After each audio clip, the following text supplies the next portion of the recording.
Bienvenue dans cette explication de la page 2 de notre boîte à outils pour le cours FRA P105. Des fois, se retrouver face à une immense page remplie de mots, ça fait un peu peur. C'est carrément comme se tenir devant une forêt super sombre. Mais aujourd'hui, on va découvrir ensemble comment traverser cette forêt en toute sécurité.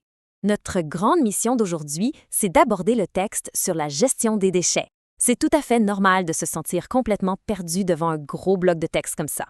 C'est une forêt dense, c'est intimidant, c'est sûr, mais attention, personne ne va avancer à l'aveuglette ici.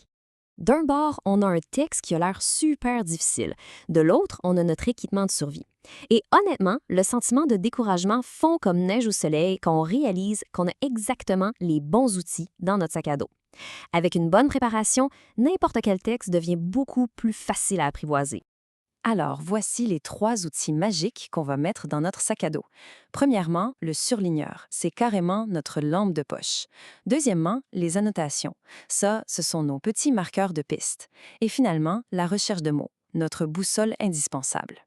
Allumons notre lampe de poche, le fameux surligneur. Surligner, ça sert à faire ressortir l'essentiel. Dans notre texte, en illuminant des mots-clés comme plastique ou pollution, le chemin principal apparaît super clairement. Mais attention, le grand piège, c'est de tout colorier. On veut juste mettre en lumière les mots vraiment importants. Ensuite, on sort le deuxième outil, les annotations.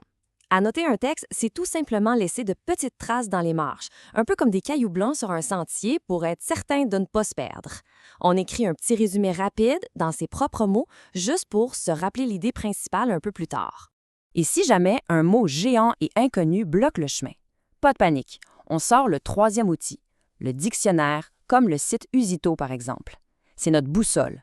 Si on bloque sur le mot enfouissement, on le cherche et on comprend vite que c'est l'action d'enterrer les déchets profondément dans le sol. Hop, l'obstacle est franchi. Donc, pour résumer tout ça, on garde une lampe pour surligner, un crayon pour annoter et une boussole pour chercher les mots difficiles. Avec un équipement comme ça, il n'y a absolument aucun texte qui peut nous résister. Sortons nos documents de travail. Quels mots allons-nous illuminer aujourd'hui?